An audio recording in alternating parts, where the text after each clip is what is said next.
Testing, testing, 1, 2, 3. Just a quick sound check.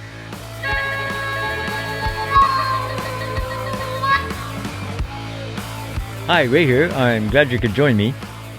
This video is kind of by the way of an announcement of my intention towards improved audio on this channel.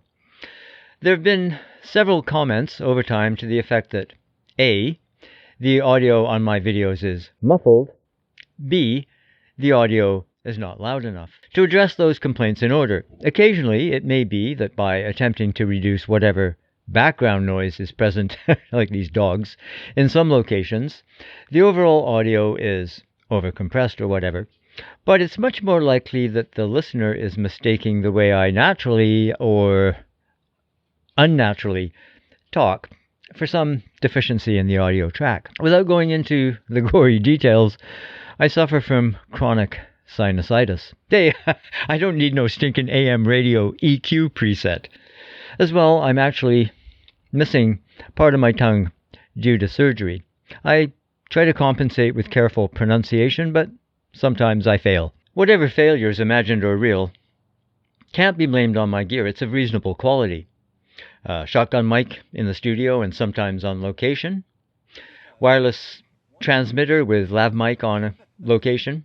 And sometimes indoors as well, where reverb is an issue.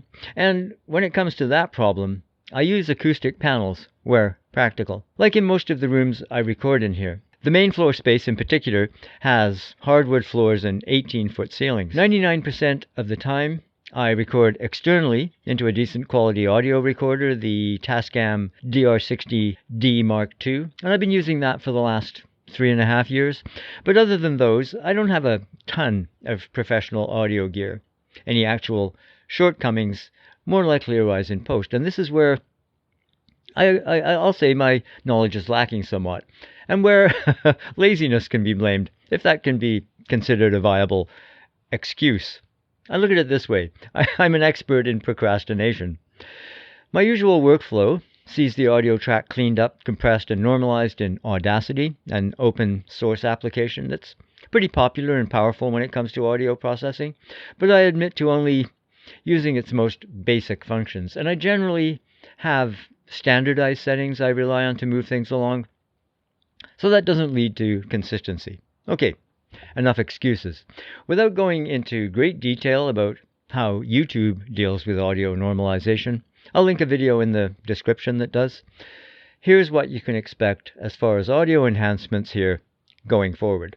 First, at this point I can't rationalize an investment in third-party applications like Isotope.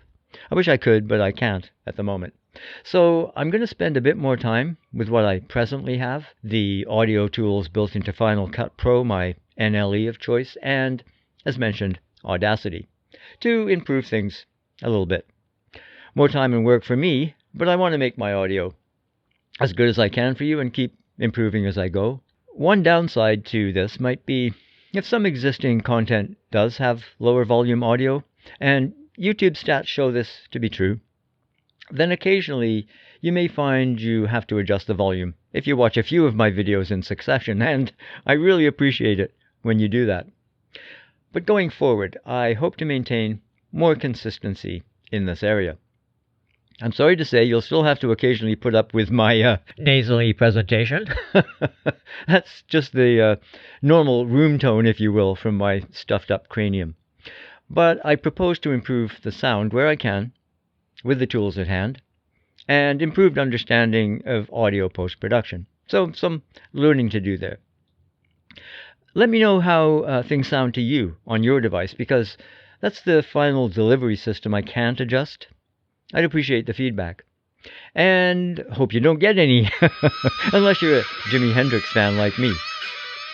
If this is your first time here, please consider subscribing. Hit that notification bell so you don't miss a thing. And give this one the old thumbs up if it resonated. Check out more of my videos here.